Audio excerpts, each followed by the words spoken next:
I've never seen a diamond in Good evening. I'm sure you all know that song that's playing behind us. It was only number 1 on the charts for half the year. I really wish I didn't know it. On so many different categories.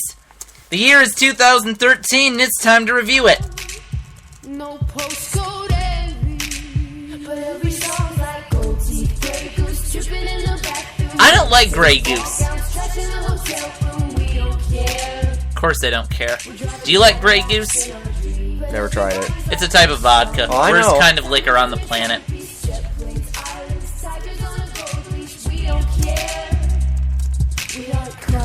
Just listen to this beautiful chorus.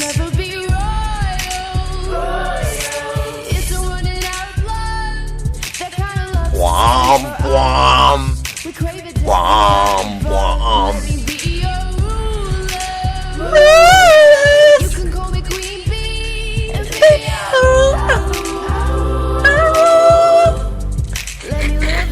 Don't break your falsetto. But yeah, you get the point. Big hit. We're recapping 2013, along with some other random stuff, because we don't do enough shows. We didn't really plan anything, and then we just realized, hey, wait a second, tomorrow's New Year's Eve, and 2014 is going to be coming around. That's going to be a whole new year of craziness. It's going to be an election year, for many, every House member, many governors, many senators. Oh boy. So it's one of those, take It's back still the an House. It's still an Take off-year back election. the Senate. Every even number year is an election year in one way, shape, or form. If you're a political geek like me, I know, but it's an off year. It's an in-betweener. well, yeah, but it's going to be interesting. I mean, 2010 wasn't more fun than 2012, but it was interesting. Oh yeah. By the I end don't of know. next year, Obama will be considered a lame duck. Yeah. But that just means to me, I have to sit through another 8 months of political commercials. To my left, this anonymous voice that you're hearing, because I haven't introduced him yet, so there's obviously know no me. way I'm you not can know who anonymous. you are. He is the thorn in my side. He is the devil to my advocate. He is everything that is wrong with America. Except for the good stuff. He is the friendly neighborhood fascist, Mr. Andy Collins, who is now the proud owner of a pregnancy test. Oh, don't... God. I told him he should pee on it and just see. Worst, But Andy told me worst something Christmas interesting. gift ever, by the way. You want it? Andy, you taught me something interesting about what happens if a man passes a pregnancy test. It's... I don't remember exactly what it is. I think it's some form of cancer that can cause men... Well, give men the ability to pass pregnancy tests. Which is kind of creepy when you think about it. But... the internet... someone posted this, on... Somewhere on the... I don't remember the details. I think it was like Reddit or something. Posted, ha ha ha ha ha. I just got a positive on a pregnancy test, ha ha ha ha ha.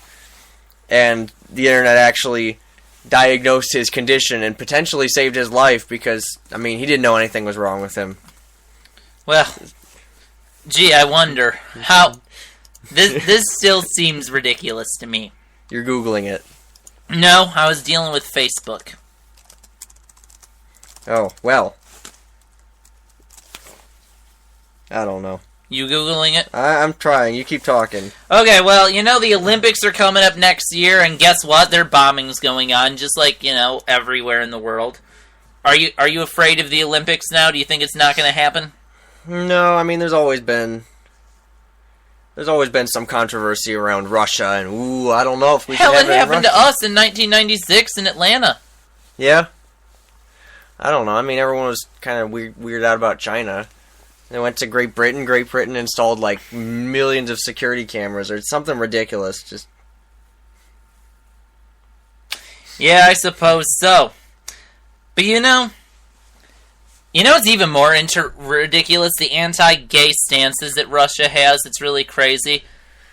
I'm not a huge fan of Obama in every way, shape, or form, but I love what the message he's sending going into the Olympics next year. I think that's a beautiful kind of jab. It's hilarious. He is sending, like... Okay, So he's simple. Not So simple. He's not going.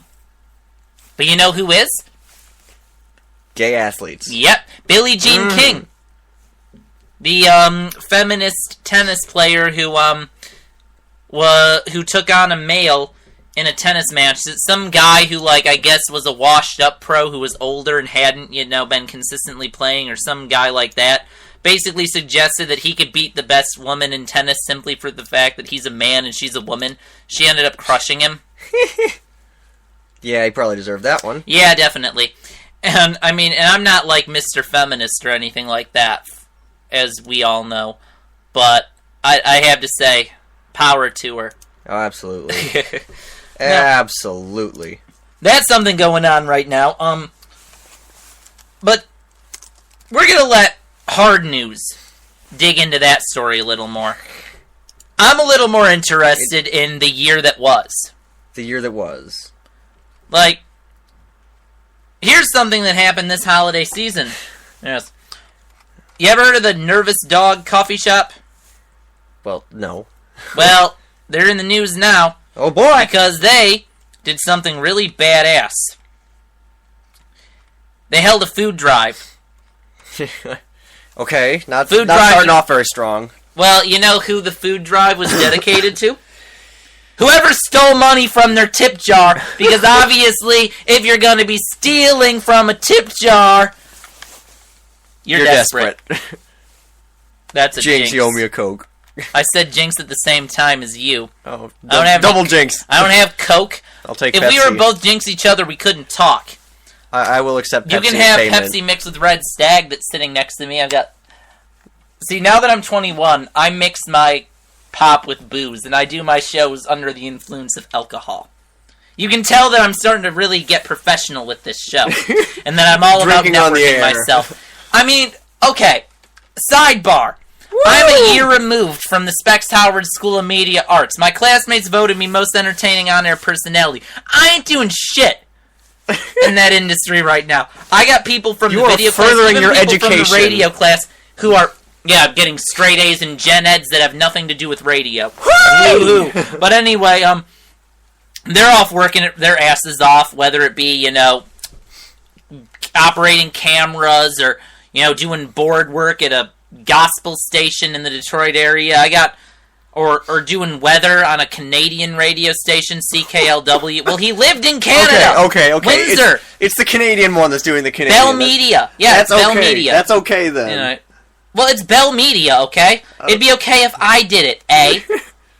Bell Media, it's 89X, only it's the AM station that's affiliated with them. And Okay. my point is, I'm not doing anything like that. I occasionally come on the air and do these stupid blogs with no rules, and I just scream and swear and drink. Do you think any of them are drinking on the job right now? Well, they actually have jobs. Yeah, they have actual jobs. But I'm saying, if I were to host a morning talk show, I would just disguise booze in my coffee mug. I think that could make it more fun, don't you think? It'd be interesting to see how long it took them to catch on. Yeah, well, if I did the show in New York, I'd just take public transportation every day anyway, so I wouldn't have to worry about driving. Brown bagging into the station. I'd have a backpack, come on now. Or just get a water bottle. Nope, this is definitely Kool-Aid. This is... Man, the end of the year just causes us to reflect on that. I haven't done shit this year. So I got a job in retail this year. That's been fun. You gain a perspective on life, and you really just, you hate customers. They say everyone should have to do a retail job at least once. Or food service. They're interchangeable. It's interchangeable. You'll see restaurant people say everyone should do that. You'll hear retail people say that for retail, but they say it for the same reasons.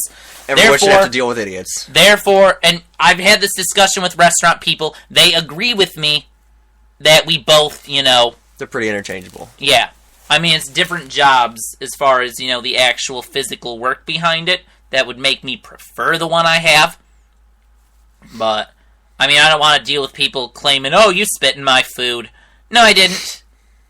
Oh, there's hair in my food. That's your hair. Just, no. Does that happen often? I don't know.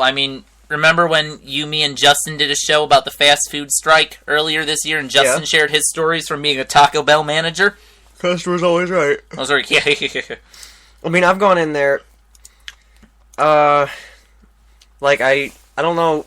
I never really figured out what the problem was, but I wanted to order a meal number, let's say 3.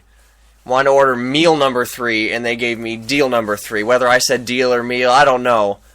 But I went back in. You go back in there and you just say, "Well, this isn't what I meant to order," and and the receipt clearly says, whatever they gave you, the receipt matches the food. Yep. But you say, "Well, this isn't what I meant," and they just give you the new stuff, and you're like, do you want this back? And they're like, nope, you keep everything. You keep what we gave you on accident and what we gave you on purpose. You walk away with twice as much food as you ordered. That would drive me insane, especially if I recognize someone as a regular who always pulled that shit. Exactly. What are you going to do about it, though? You can't. That's the problem. That's why I don't work at the customer service desk. Because you know what happens with those types of scammer people where I work is, they'll try to bring up shit to us cashiers, and we'll be like, we can't do anything about that. We don't have the power to do that. Oh, transaction's over. Your receipt's been printed. Get that receipt out of my face. Go to the service desk. Because once the transaction's over, you don't exist to us. You're gone. Yeah, you're gone. Next. Like one time, okay, and this probably wasn't a scam, but okay. One reason I hate going in at work on Tuesday afternoons. Okay. At noon. Okay, I start at 1 tomorrow. By the time I get in there tomorrow, these people should be gone. Because I've been in there earlier and seen it. They usually get done by 12:30. But anyway, old folks' homes, they don't have personal shoppers. These people who can barely walk, who can't even bathe themselves, they come out once a week all at the same time. Tuesdays. To do their grocery shopping. On Tuesdays. Noon. On Tuesdays. Makes for slow lines and people who are really difficult to communicate with. And one time, there was an old lady that day. I'm just assuming she was part of the bus. Okay. She was in my line, had nothing but a couple of bags of pita chips. One of them was a bigger bag. There was an unopened bag that was bigger. A smaller bag that was opened. They were different flavors, okay? Okay. Here was her thing. She just started saying to me after I was like, okay, what can I help you with? She's just all like in her senile old lady, I don't get it voice. Either that or it was all an act. I'm not sure. Well, she's just let's all assume she's innocent to start with. Yeah, she's just all like, I don't understand why I would have to go to the service desk just to do an exchange. And I'm like, well, what do you have here? And she said that she didn't realize that one of the bags of chips was like, okay, one of them was salted, one of them was unsalted. They were different. I think she wanted unsalted. She ended up with something too salty. And so she tried to trade back this one bag that she already opened for another one because she didn't realize what it was because she was too stupid to read. And they were different sizes. So I just looked at her, I was like, they're different sizes. And all she said to that was like, well, I didn't know. And I'm just like, go to the service desk. I just said it in a flat tone like that. I was just like, go to the service desk. In my head, I was thinking, I don't have time for this. There's a customer behind you who probably thinks you're an idiot who has stuff that needs to be rung up. I don't have time to talk to this about you. That's not my job. I'm a cashier. What? My job is to scan stuff and bag stuff. And if it's at the self-scan, I can help your incompetent ass scan stuff. But not bag it. I don't touch your stuff at the self-scan unless you ask me to scan it. Or help you scan it. I don't bag your stuff at the self-scans. One of the worst things you can possibly say at any job, though, is, well, that's not my job. No one wants to hear that. I've done it before. No one wants to hear that. I get away with it. 7 months plus, no customer complaints, because they go over them with you anytime it happens. I've hinted to people when they ask me where stuff was. Well, I'm guessing. It's like, well, I'm not exactly sure because, I'm a cashier. I'm always working in the front of the store. But logic dictates it would be, in housewares. Because it's a houseware product. Or, it's a Christmas decoration. No, that's probably in seasonal. Where the rest of the Christmas decorations are. And if it's not there, we don't have it. And no, I can't check for you. You would not do well with stupid people. I already don't. It's not your forte. Well, we went through 15 minutes. Okay. Oh, I actually found the story, the pregnancy test. Mm-hmm. It actually started as a Rage comic. The ones with those stupid little, the cookie cutter faces. You know, there's the squinty guy and the dopey guy and the whatever. You know, a bunch of little meme faces. Troll, I don't know, whatever. So he says, oh, it's just male me going through the medicine cabinet, when suddenly I find an unused pregnancy test my ex-girlfriend must have left. For shits and giggles, I use it. A little bit later, gasp, I'm pregnant. And it turns out that actually, most forms of testicular cancer produce similar hormones that pregnant women produce. So in a strange sort of way, pregnancy tests are a good check for testicular cancer. And he went and... So after the internet identified this for him, he went and yes, he actually had testicular cancer, but they said since they caught it pretty early, they could just hack off a nut. So it's a testicular cancer thing. Yes. And I guess that makes sense because, you know, urine pregnancy tests are all about peeing. Yeah. So the moral of the story is they caught it early, it didn't spread. He's pretty much out of the, in the clear. Fun. Yep. Now, So now you back know. to this badass coffee shop. Okay, the coffee shop. Here's the thing, though. The coffee shop. The guy in charge of this, the manager, says, we assume that if he was desperate enough to steal tips, he's probably in desperate times. It almost sounds like he didn't mean it as a fuck you, you're pathetic, but as an actual attempt during the holidays to help the man. Or at least that's how And assume Yahoo that he News just wants really to sell needed it. money. No, that was what he said. I know, but you... But then there's this big You know- debate about rewarding a thief versus, the forgiveness and compassion of the coffee shop. That's what everyone seems to think this is about. Just what are your thoughts on this? I don't think the thief is going to come back for that, because I don't think he'd want to admit that was him. And I think they're sort of banking I want on a that. follow-up on this. We never got a follow-up.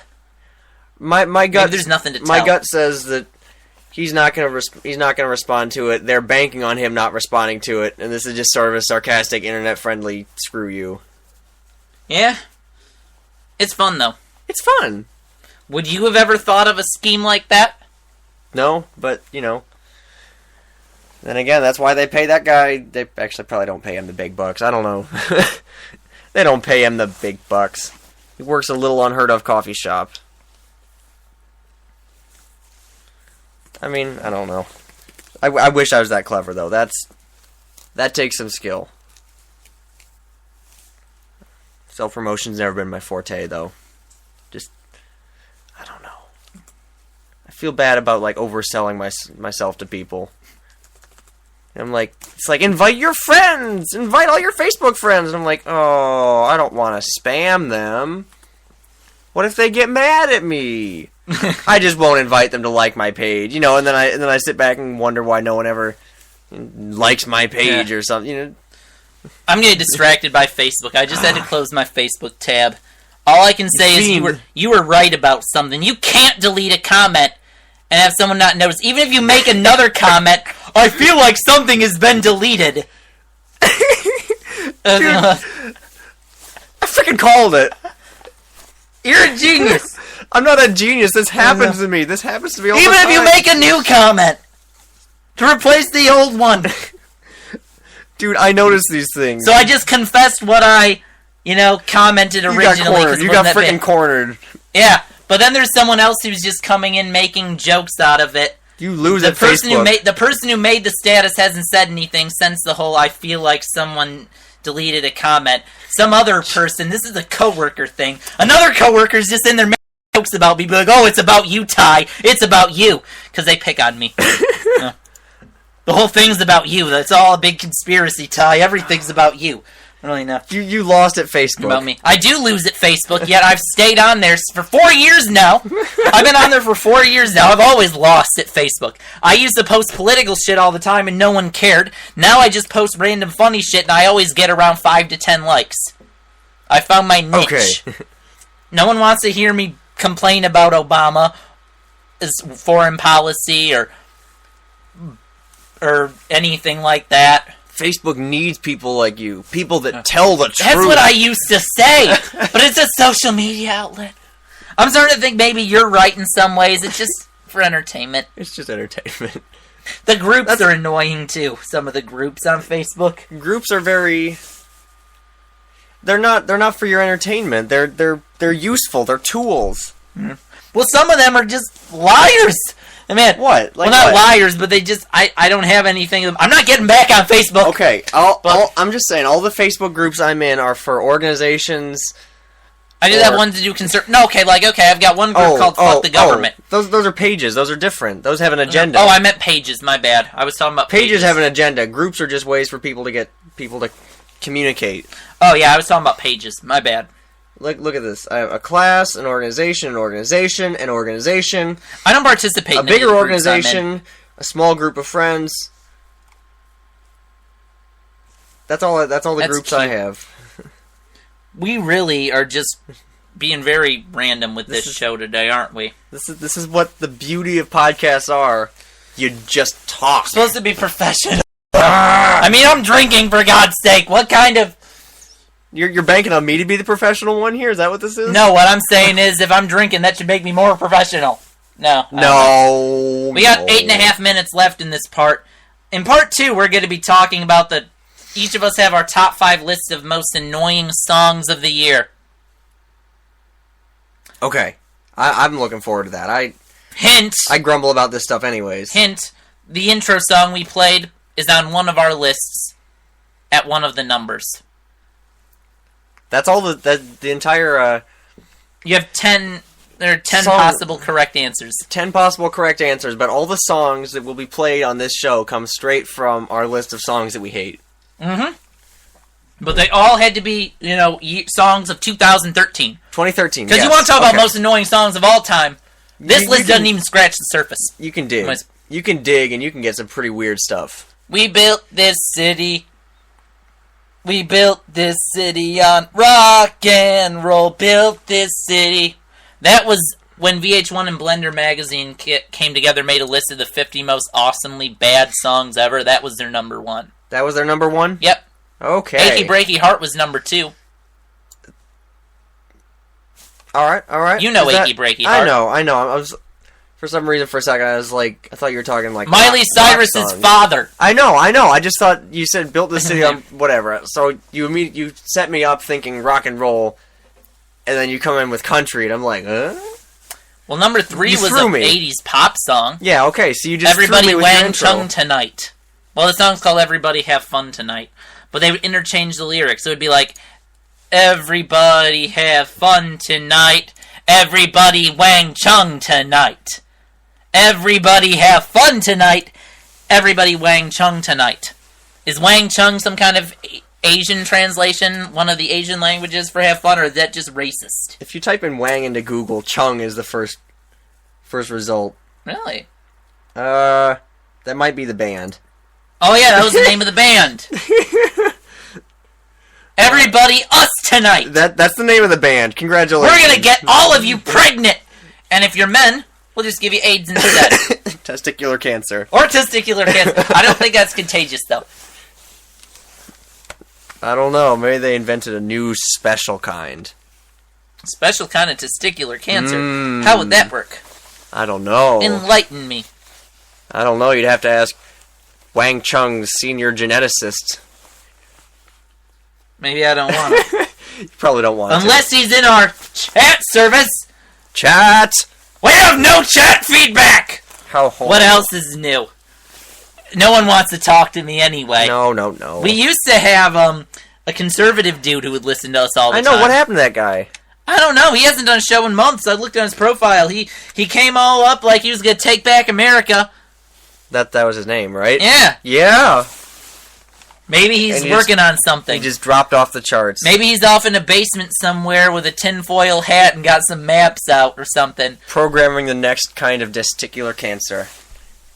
Why would he do that? He would expect the Obama administration to do that before he would. Because I'm connecting topics, Ty. I had a Facebook friend today post something. Apparently there's a roadmap to all the FEMA death camps that are in this country, with directions to every single one. FEMA? FEMA death camps is a stupid conspiracy theory. Okay. There's Why a would roadmap. FEMA have death camps? I don't fucking know. something to do with indefinite detention and torturing people and being fascist. But I had a Facebook friend today who posted a link that someone who was part of this conspiracy was just like, here, if you want to see them for yourself, here's directions. Hold on. Go see. Why does FEMA have death camps? We should take a trip. This makes no sense. We should take a trip on my next day off. Go find the nearest FEMA death camp. Or something. God, we're really just... Okay. Here's Snopes.com. Claim, FEMA is marking mailboxes with little colored dots to indicate the disposition of residents in the New World Order. False. False. I want to hear more. A common form of rumor holds that homes are being marked in some subtle way through the use of anything from cable ties to chalk marks to colored stickers to ribbons placed on curbs, sidewalks, mailboxes, lampposts by groups intent on targeting the residents for nefarious purposes. Anyone from burglars to dog thieves to government agents who will be returning later to implement their plans of stealing from or otherwise harming the people who live in these homes. In nearly every such case, the rumors prove to be false. The markings in question typically turn out to be innocuous indicators left by legitimate groups working in the area, such as road crews, utility companies, etc. And the rumors are started by suspicious residents unfamiliar with the purposes of the markings, who immediately leap to the unfounded conclusion that they must have some connection to recent criminal activity in the neighborhood. That's the general background. Beautiful. If the mere premise of such a rumor weren't enough in itself to discredit it, surely any entity powerful enough to take control of the entire U.S. and lock up all its citizens would have a better method for tracking the identities of its supporters than reflective stickers. Consider all the logistical problems it would entail, as agents would have to fan out and color code every house in the United States without being observed or discovered. Yeah. Anyone who moved or otherwise changed residences between the marking of the mailboxes and the takeover of the New World Order would be misidentified. You'd have to find them again. Anyone could avoid the dire consequences of this scheme by changing or swapping their stickers. Yeah. Many dwellings are home to multiple residents with varying political allegiances who would not be classified by a single sticker. And here's my thing. Why is it that so many conspiracy theories suggest that the people responsible are leaving hints everywhere? Why would they leave hints for us? No. Why? Why make it obvious? Yeah! Why not keep it in a little Word document? Same thing with the painting at that Denver airport or whatever. Really? You think that they're trying to warn us about what we're going to do? They're going to do to us? Apparently one of the real-world applications of these stickers is the Postal Service actually puts them out there to identify people who do not wish to receive junk mail. Congratulations. That's the real answer. Nobody wants to receive junk mail. Yeah. Coming up in part 2, we're going to try to get this show on track. Andy. Sure. We're going to try. I didn't say we'll succeed. You got to try. That's the best you can do. I'm really feisty tonight. I feel like I've been yelling a lot, and we're not even talking about anything that serious. You're just getting all up in this. You're having fun. I am having fun. I'm going to Wang Chung tonight. But coming up in part 2, the Friendly Neighborhood Fascist is going to tell us all about the 5 most annoying songs in his wrong opinion in 2013. And then I'm going to tell you mine. Hint, we haven't heard every single song from 2013, and a lot of the songs, well, okay, his songs are actually from annoying genres. Mine are actually annoying songs from genres that I tend to listen to. Just because you don't agree with a genre doesn't make it annoying by default. Yeah, I guess not. So that's why we're trying to be unbiased. We No. We're not trying to be unbiased. This is about as biased. This is entirely personal opinion. This is about as biased as it gets. This is the opposite of unbiased. This is what I think, and I don't care what you think, because I hate this song. So stay tuned. Don't go anywhere, because New Year's is tomorrow. So you shouldn't be partying tonight because you'll be hungover tomorrow. So yeah, stick around. Part 2.